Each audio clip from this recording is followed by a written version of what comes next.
आणि लोकांच्या घरी मडे जाळायचं काम कराय, स्वतः चक्रवर्ती राजा असून मडे जाळू लागला. मडे जाळत असताना भगवंतानं त्याचाच मुलगा एके दिवशी तो सर्पदंशन मेल्यावर त्याच्या पत्नीनं जाळण्यासाठी नेला. आता अंत्यविधी करायची. एकुलता एक मुलगा आहे, 12 वर्षापासून ताटातूट सगळ्याची आहे. पण त्याच डोंबेच्या घाटावर काशीला तारा राणीनं तो खांद्यावर टाकलेला मुलगा नेला आणि तिथं चीर शांतता पसरलेली होती. संध्याकाळी लाकडं नाहीत, तिथलीच लाकडं मेलेले, ते जळके लाकडं जमा केले, त्याचं सरण रचलं, त्याच्यावर ठेवून आता अंत्यविधी करणार. तितक्यात राजा हरिश्चंद्र, कोण आहे इथं? असं धिप्पाड देहाचा तो का झाकल्या जाते का शरीर? राजा राजाचा आहे तो. कोण आहे म्हणल्याबरोबर त्या राजा हरिश्चंद्राच्या पत्नीनं ओळखलं. तारा राणीनं सांगितलं, मीच आहे मालक. ते मला मालक म्हणू नको अजिबात. मालक म्हणण्याचा अधिकार मला राहिलेला नाही, कारण स्वतः तुलाही विकल्या गेलं, मी विकल्या गेलो, कारण आता मालक म्हणण्याचा अधिकार आहे का? अहो, तुमचा मुलगा आहे, माझा नाही, आता कुणाचा नाही, काही हरकत नाही. जरी माझा म्हणत असेल तर या ठिकाणी जाळण्याचा परवानगी मी देत नाही. आता स्वतःचा मुलगा मरण पावलाय, एकुलता एकच मुलगा आहे, त्याला जाळण्यासाठी तिथं आणलं. मला सांगा, त्या ठिकाणी दुसरा जर बाप असता तर? हरिश्चंद्रा व्यतिरिक्त नोकरी गेली खड्ड्यात. काय करायच्या नोकरीला? दुसरीकडे कुठे काम करीन, उपाशी राहून पोट भरील. पण जर आपलं लेकरू गेलं तर? पण त्या असे हे निष्ठावंत लोक असतात का? त्या निष्ठावंत लोकाचीच परीक्षा तो परमात्मा घेत असतो. तुकोबारे म्हणतात, निष्ठावंत भाव भक्ताचा स्वधर्म, निर्धार हे वर्म चुकू नको. निष्ठावंत भाव जो आहे, शेवटी राजा हरिश्चंद्र परवानगी नाकारत आहे. ओळख पटली तरी परवानगी नाकारली. राजा हरिश्चंद्र म्हणला, जाऊ द्या, आमचे जो करार आहे ना मालकाचा आणि माझा, 1.25 किलो तांदूळ 2.5 मीटर कपडा. तांदूळ मला आणि कपडा मालकाला असते. तांदूळ जाऊ दे, तांदळाची सूट करतो म्हणली, कारण ते कुठे यायलेत? मला यायलेत. पण कपडा मात्र तुम्हाला द्यावं लागत. ही मालकाची सेवा आहे बरं का. कपडा द्यावाच लागेल, कपड्याला माफी नाही. विचार करा, स्वतःचं लेकरू आहे तरी राजा हरिश्चंद्र परवानगी देत नाही. आणि अशी करत असताना प्रत्यक्ष त्या ठिकाणी परवानगी नाकारली. तारा राणी त्याच ठिकाणी रडत आहे. पण त्याच वेळेस एवढा कठोरपणा, ज्या वेळेस निर्धार, मालकाची सेवेमध्ये निष्ठा आहे का, ही निष्ठा पाहून 12 वर्षाच्या नंतर प्रत्यक्ष तिथं भगवंताला प्रगट व्हावं लागलं. जे की राजा हरिश्चंद्राचं सर्व वैभव गेलेलं होतं का, हे निर्धार पाहून, निष्ठा पाहून गेलेलं वैभव राजा हरिश्चंद्राचं 12 वर्षाच्या नंतर परत आलं. बापूरावजी म्हणा, घेऊन हरिश्चंद्राचे वैभव, विठ्ठल विठ्ठल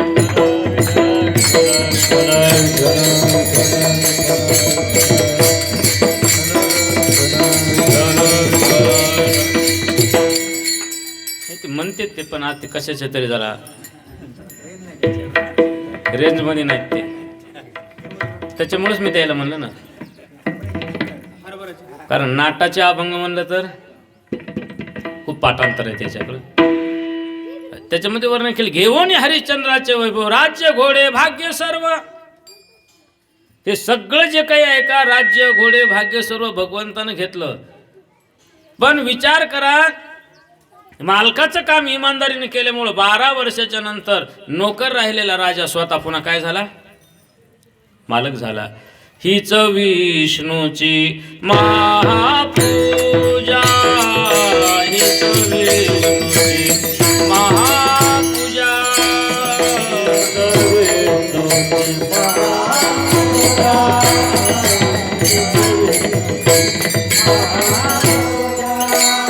अनुभव नाही तुझा, अनुभव नाही तुझा,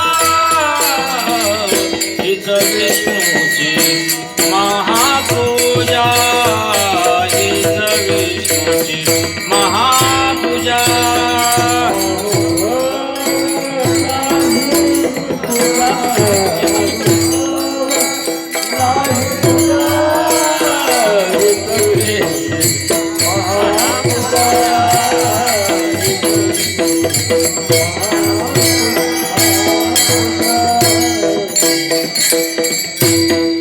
हीच विष्णूची महापूजा अनुभव नाही दुजा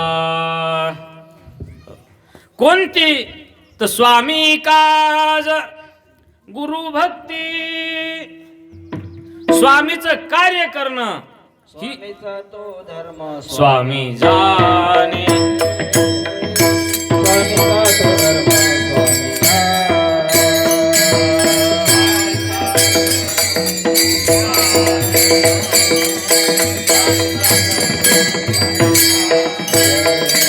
करावे सांगितले काम देवते करावे सांगितले काम धर्म लावले ते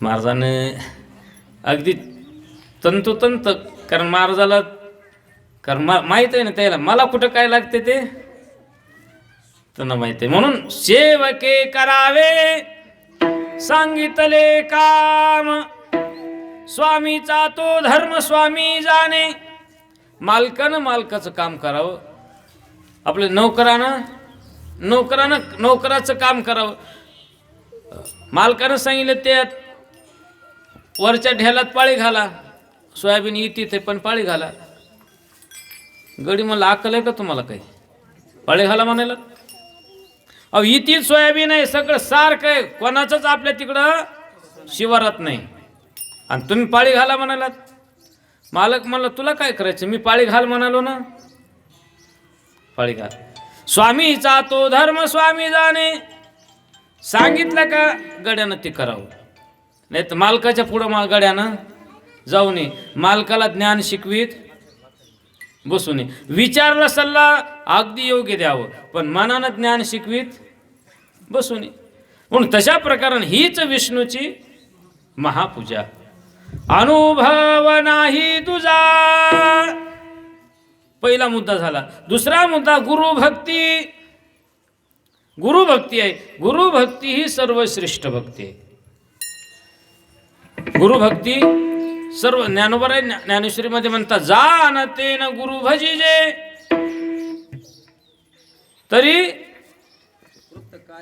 तरी कृत कार्य होईजे जैसे निमूळ सिंचने सहजे शाखा पल्लव संतोषती गुरुभक्ती म्हणजे मुळाला पाणी आणि बाकीची भक्ती म्हणले की झाडाची फवारणी दोन व्यक्तीनं झाडं लावले झाड लावले एकानं झाड लावलं पण रोज त्याच्या मुळाला पाणी टाकू लागलं शांभया त्याच्यानं सांगलं दोघा शेजाऱ्यानं झाडं लावले आता तिकडे एक इकडे एक झाड आहे का नाही हे दोन तसे दोघांना लावले पण एका शेजाऱ्यानं त्याला रोज पाणी टाकू लागले तात्या एक जण म्हणला उगं बेजार व्हायला रोज बकेटभर पाणी त्याच्या बुडाला टाकायला आणि तांब्याभर पाण्यात फवारणं व्हायले ते म्हणलं अरे मुळाला पाणी टाकल्याशिवाय चालत नाही ते म्हणलं तूच टाकीत राह एके दिवशी लावले एकाच वेळेस दोघांनी सोबतच लावले रोज पाणी घालू लागलं का एक 15 दिवसात त्याचं झाड असं हिरवं टवटवीत दिसू लागलं आणि जो फवारू लागला का त्याच्या झाडाचे पानं एक एक एक एक गळू लागले महिन्याभरात ते झाड संपलं आणि याचं झाड विचार करा पाल्याला फवारीत बसल्यानं जमत नाही त्याला बुडाला पाणी लागल तसं इतरत्र आपण कोणती सेवा करा पण मुळाला पाणी म्हणलं ना ज्ञानोबा म्हणता जानते न गुरु भजिजे तेने कृत कार्य होईजे जैसे निमूळ सिंचने सहजे शाखा पल्लव संतोषती हे मुळाचं पाणी मग गुरुभक्तीमध्ये सगळ्यात श्रेष्ठ जोड म्हणलं तर पहिले गुरु शिष्याची जोड गोरक्षनाथ मच्छिंद्रनाथ आणि मच्छिंद्रनाथ अहो फक्त एकानं गुरुनं सांगितलं, अरे जा मला भूक लागली भिक्षा मागून ये. भिक्षा आणली, सगळं आणलं, जेवण करू लागली. जेवता जेवता जीभ ही काय आहे जरा चटके पाहते. त्या जिबीला जरा तात्या 2 वडे चांगले लागले आणि वडा संपला. वडा संपला. मच्छिंद्रनाथाने सांगितलं गोरक्ष, अरे आणखी 2 वडे असते ना असं झकास काम झालं असतं. 2च वड्यात आता 2 वड्यामध्ये झकास काम झालं. म्हणलं आणू का जाऊन? आण म्हणलं जाय. मग गोरक्षनाथ निघाल्याच्या नंतर ते गोरक्षनाथ आले. त्या ज्या ठिकाणी ते वडे मिळाले त्याच घरी आले. आणि आल्याच्या नंतर पुन्हा त्या मातेला सांगू लागले, ओम भगवते भिक्षां देई. म्हणजे बाबा कस काय आलास? म्हणलं माझ्या गुरुला आणखी 2च वडे पाहिजे. वारे म्हणली गुरुन वारे शिष्य. गुरुचं नाव टाकून पोट भरणारे अशी कितीतरी लोक जगात आहेत म्हणली, पाहिले तुझ्याकडं. नाव गुरुचं दाखवायलास. अरे हे वडे 3-3दा मागा. पहिल्यांदा आला आमच्या मनानं दिले, काय द्यायचं ते 17 बरं येशील काय आमच्या घरी? काय ठेवी का तुझी? ठेवी नाही हो म्हणला, पण 2च द्या. याला काय काय लागतंय माहित आहे का म्हणली तुला? आलं की 17 वेळेला वडे द्या म्हणतोस. माझ्या गुरुला आवडायलेत, मग गुरुचं नाव दाखवायलास का? हो. मग एक काम कर, गुरुचं जर नाव दाखवित असतील तर वडे देते. याबद्दल काय देशील? म्हणली मना मागाल ते देईल. म्हणजे डोळ्यातलं बुबुळ काढून दे बरं. डोळ्यातलं बुबुळ काढून दे. ते म्हणलं बुबुळ काय साधी गोष्टी. जीव मागितला असता तर दिला असता, पण तुम्ही साधी गोष्टी मागितली. बुबुळ आणा वडे. कचकन डोळ्यात बोट घातलं आणि ते बुबुळ काढलं. ती बाई येऊस तर डोळ्यातून धारा रक्ताच्या फळफळ रक्ताची धार लागली. आल्या बराबर ते पाहिलं सगळं रक्त भंबाळ. हे घ्या वडा, एका हातात वडा आणि एका हातात बुबुळ. घाबरून गेली बाई. म्हणली बाबा ही व्यक्ती हे काही सामान्य नाही. म्हणली महाराज काही करा, डोळा तुम्हालाच राहू द्या. आणखी 2 म्हणता 4 वडे देते. तो मला तसं नाही. बुळबुळ मागितलं ना. अरे म्हणली मी सहज म्हणले. सहज याला सहज म्हणतात का? बोलणं अशी सहज असते का? विचार करा. तेवढं जरी दुःख झालं तर एका हातात बुबुळ एका हातात वडे घेऊन गोरक्षनाथ मच्छिंद्रनाथाकडे गेले. आणि तिथं गेल्याच्या नंतर डोळ्याला ते बांधलेलंच होतं. मच्छिंद्रनाथाला वडे दिले. म्हणजे डोळ्याला का बांधलं कडे आज? नाही म्हणली डोळा दुखायला सहज. नाही म्हणली मला आधी दाखव. नाही म्हणली जेवण करा मग दाखवतो. ते म्हणले जर मी ते डोळा न पाहता जेवण केलं तर गोमांस खाल्ल्याचं मला पातक लागल. मला आधी डोळा दाखव. डोळा दाखवल्याच्या नंतर खरंच ते डोळाचं बुबुळ हातात होतं. म्हणजे हे कशासाठी केलं असं? म्हणजे वड्यासाठी. एका वड्यासाठी जर एवढं आपलं गुरुची इच्छा पूर्ण करण्यासाठी गोरक्षनाथाने हे कार्य केलं तर विचार करा. त्याचसाठी आज जगद्गुरु तुकोबराय म्हणतात अभंगाच्या 2ऱ्या चरणात,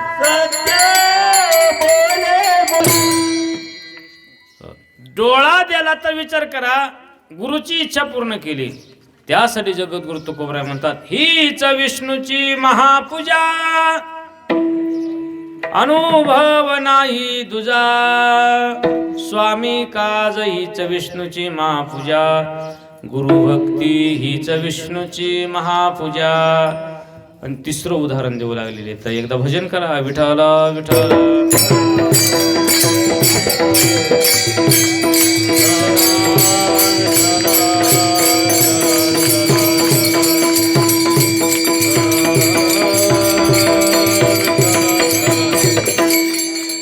तिसरा मुद्दा सांगू लागले तुकोबराय. काय आहे 3रा मुद्दा? कृपा कटाक्ष न्याहाळिले, आपुले पदवी बैसविले. बाप रुक्मा देवी वरु विठ्ठले, भक्ता दिदले वरदान. आपल्यापेक्षा श्रेष्ठ करून ठेवलं मच्छिंद्रनाथांनी गोरक्षनाथाला. मच्छिंद्रनाथापेक्षा गोरक्षनाथ शक्तिशाली. मग अशा प्रकारानं हीच विष्णूची महापूजा. साधकांनी विचारलं महाराज आणखी काही मुद्दा? म्हणजे आणखी एक मुद्दा. आणि तो मुद्दा सांगू लागले पितृवचन. मुलाचा धर्म काय आहे? वडिलाची सेवा करणं हा मुलाचा धर्म आहे. कारण ज्ञानोबराय म्हणतात, सकळ तीर्थाची धुरे जे का माता पितरे, तया शिवेशी शरीरे लोन कीजे. सकळ तीर्थाची धुरे, तीर्थ सगळे एका बाजूला पण आपले आई वडील एका बाजूला. आता विचार करा, हे सांगत असताना पितृवचन, बापाची सेवा करावं. आजचा मुद्दा कोणाचा आहे? पुण्यतिथी कोणाची आहे? शांतिरूपी नोहे कोणाचा वाईट. वाढवी महत्व वडिलाचे, आपल्या वडिलांचं महत्व वाढवायचं. हे जगद्गुरु तुकोबाराय सांगतात. सेवा करायची. मग सेवा कशी करावं? विचार करा, सेवा करत असताना रामायणातील एक दृष्टांत आहे. रामायणामध्ये परशुराम आहेत. परशुरामजी हे भगवंताचे अवतारच आहेत. पण भगवंताचे अवतार असून एक वेळे रोज आपल्या आईची सेवा करण्यासाठी, आईला पूजेसाठी फुलं आणून द्यायसाठी परशुरामजी काय करायचे? अरण्यातून फुलं आणून द्यायचे. मग एक वेळेस फुलं आणायला गेल्याच्या नंतर इथं घरामध्ये दोघा पती पत्नीचं देवराज इंद्र आले त्याच्या घरी अतिथी म्हणून. जमदाग्नी ऋषीने सांगितलं रेणुकेला, रेणुके पाणी आण लवकर. आणि त्याचं असं काम होतं, एकदा ते आपलं आहे ना, मी एकदाच बोलत असतो म्हणले. कोणती गोष्ट? एकदाच. एकदा सांगतो पुन्हा मुंडकं सोडवितो. जमदाग्नी ऋषी म्हणले मी एकदा सांगत असतो, पाणी आण. तिला जरा विलंब लागला. विलंब लागल्याच्या नंतर का उशीर झाला असे रागात आले. कारण इंद्र म्हणला, आता तुमच्या घरी येऊन जर मला वेळेला पाणी भेटत नाही तर घर याला का घर म्हणाव का? असं म्हणून तो निघून गेला. इंद्र निघून गेला. यायला आला राग आल्यावर मी पाणी आण म्हणून तू पाणी आणलं नाही का? आणलं नाही याचा राग आला. तितक्यात त्याचे दुसरी मुलं होते. इकडे म्हणजे तुमच्या माईचं मुंडकं ओढून टाका. पहिला मुलगा म्हणला, बाबा हे काम आपण करत नाही. माईला मारायचं काम आपण करत नाही. नाही म्हणल्यावर त्याने शाप दिला, जा दगड होऊन पडशील. दुसरा आला, तिसरा आला, कोणीच काम केलं नाही. ते शेवटी परशुरामजी, थांबा शेवटी विठाला विठाला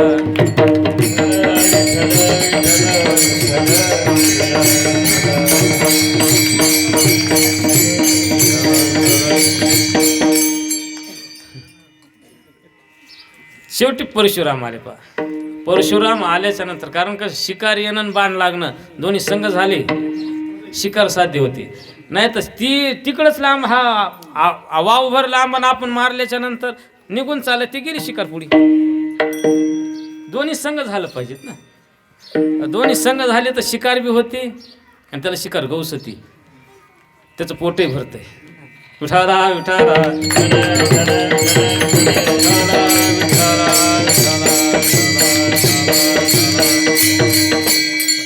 परशुराम आल्याच्या नंतर आई फुलं आणले. परशुरामाला जमदाग्नी ऋषीने बोलवलं, इकडे ये फुलावाल्या, ही कुऱ्हाड घे आणि तुझ्या आईचं मुंडकं उडव. आईचं मुंडकं उडवलं म्हणल्या बरोबर एक गाव दोन तुकडे झाल्या. बरोबर जमदाग्नी ऋषी खुश झाले. खुश झाल्या बरोबर जमदाग्नी ऋषी म्हणले, वा वा, लेकरू असाव तर असं. बापानं सांगावून लेकानं ऐका, असं लेकरू असलं. खुश झाले. म्हणले, आता माग तुला काय पाहिजे ते मला एकच द्या बाबा. जसं मी माझ्या माईला मारलं का तसं तिला जिवंत करा. आणि जिवंत केल्यावर तिला असं वाटू नये की मी मारलं म्हणून. आता बोला. सहावा बागुल बोलती, सावा बागुल बोलती.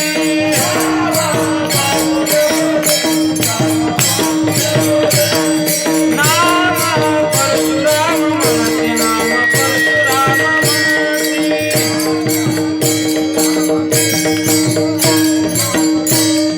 तेने वडिले माते प्रति पितृवचन पाळोनी.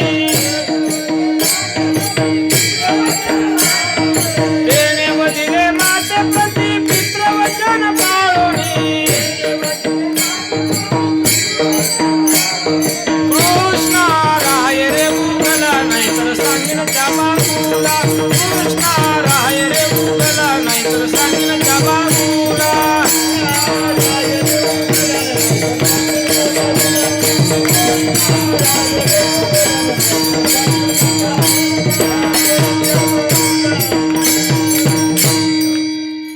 फुलामध्ये वर्णन केले नामदेव महाराजांनी.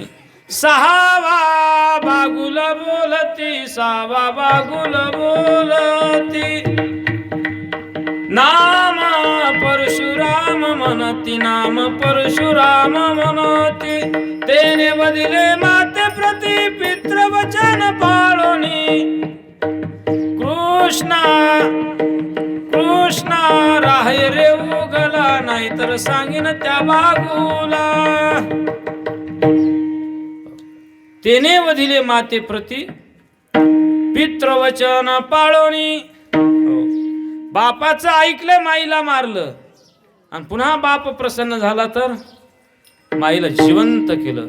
तिला म्हणतात स्वामी काज गुरु भक्ती, पितृवचन शिवापती. मग अशा प्रकाराने पितृ नाही तर तुम्ही पुन्हा आणखी आता असं कोणी पुन्हा आता जमणार नाही बरं या काळात. देवा हा मारायला जमल पण जोडायला नाही जमणार. नाही तर तुम्ही म्हणतात महाराजांना सांगितलं त्या दिवशी, त्याला जमदाग्नीच व्हावं लागल, त्याला जमदाग्नीच व्हावं लागल, मारण्यासाठी परशुरामच लागल. पण सेवा कशी करावं हा मुद्दा जगद्गुरु तुकोबरायांनी सांगितला. हीच विष्णूची महापूजा, अनुभव नाही दुजा. विठ्ठल विठ्ठल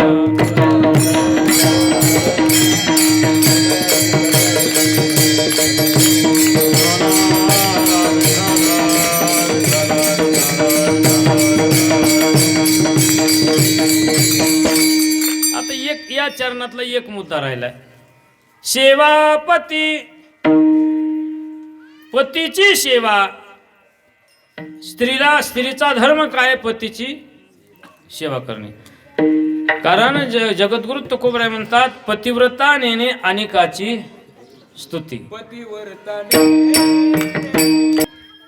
पतिव्रता नेणे अनेकाची स्तुती, सर्व भावपती ध्यानी मनी, किंवा पतिव्रते जैसा भ्रतार प्रमाण, आम्हा नारायण तैशा परी, सर्व भावे लोभ्या आवडे हे धन, आम्हा नारायण तैशा परी. स्त्रीचा धर्म सांगितलाय. चौथा मुद्दा सेवापती, स्त्रीचा धर्म सांगितलाय. थोडा वेळ विठ्ठल विठ्ठल.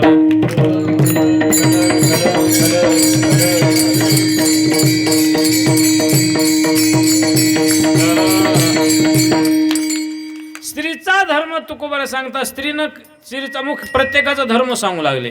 सेवकाचा धर्म सांगितला, शिष्याचा धर्म सांगितला, मुलाचा धर्म सांगितला. ना आता चौथा धर्म सांगायले सेवापती, पतीची सेवा करणं हे स्त्रीचा धर्म आहे. भगवान श्रीकृष्ण परमात्माने सुद्धा रास क्रीडेला ज्यावेळेस सर्व गोपी आल्या, गोपी आल्याच्या नंतर सगळ्यात प्रथम भगवंतांनी विचारलं स्वागतम ओ महाभागा. तुमचं स्वागत आहे, आला तर काही हरकत नाही, पण तुम्ही घरदार पतीला सोडून, मुलाला सोडून, सासू सासऱ्याला सोडून इथं का आलात? पतीची सेवा करायची हे सोडलं, या ठिकाणी घर सोडून धरले रान. कशासाठी आलात? काही घेणं देणं नाही तुम्हाला. मला माझी जर प्राप्ती करायची असेल तर मी तुमच्या कुठे आहे? घरच आहे. मग या ठिकाणी घर सोडलं आणि तुम्ही सगळ्याला सोडून, पतीला सोडून या ठिकाणी आलात, हे तुमचा धर्म नाही.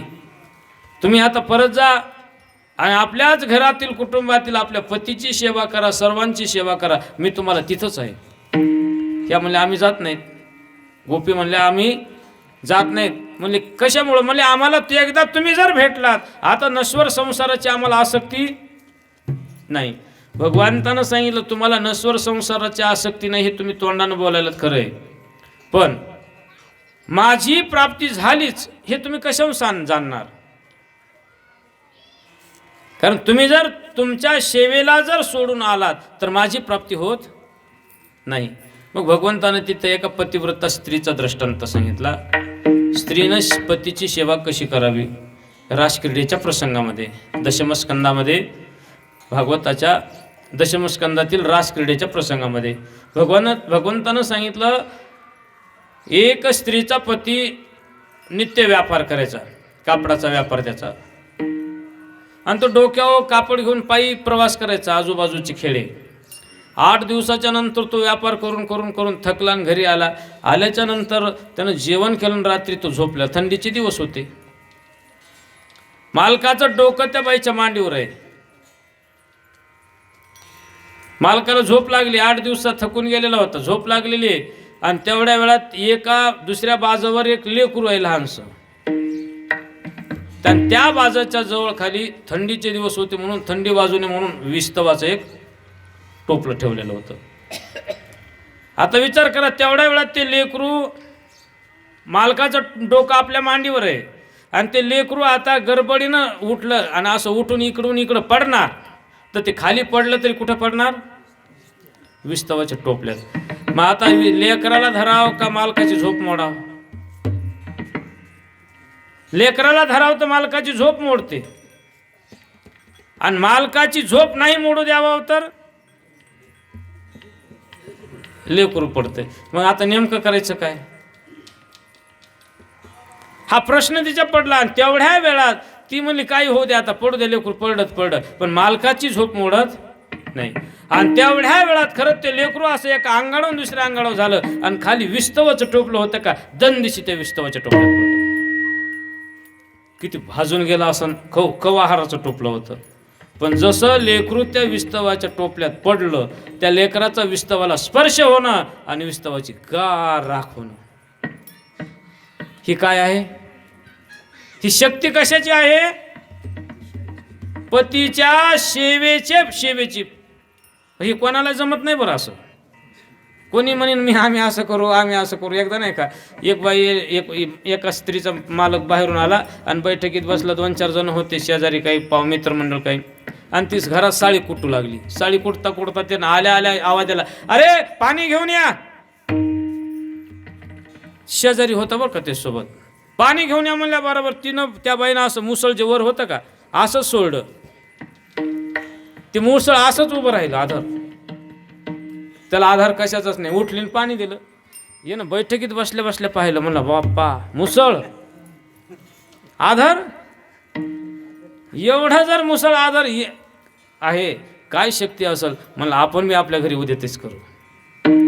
घरी गेला, तिथलं चहा पाणी आटपल्यावर आणि इथली स्तुती घरी सांगू लागला.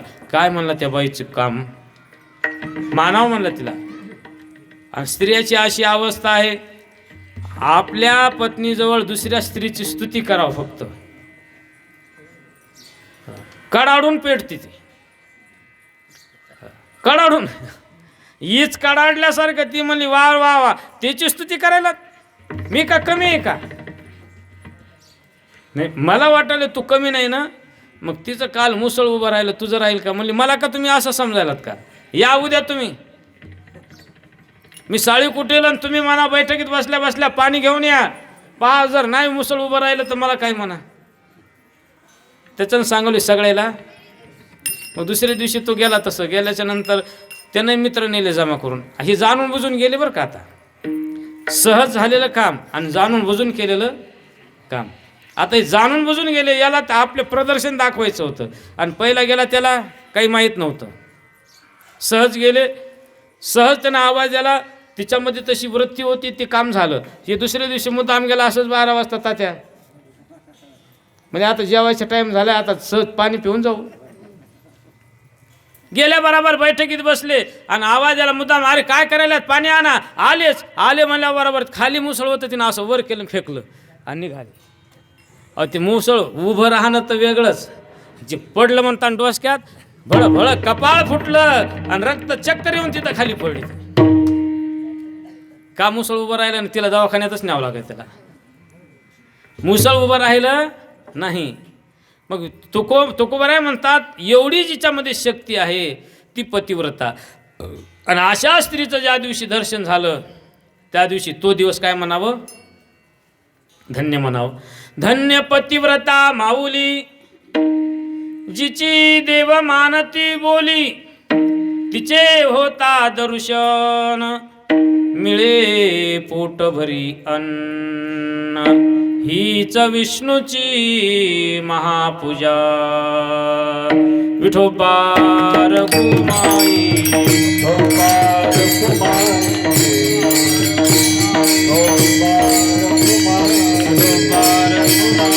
गोपाल कुमार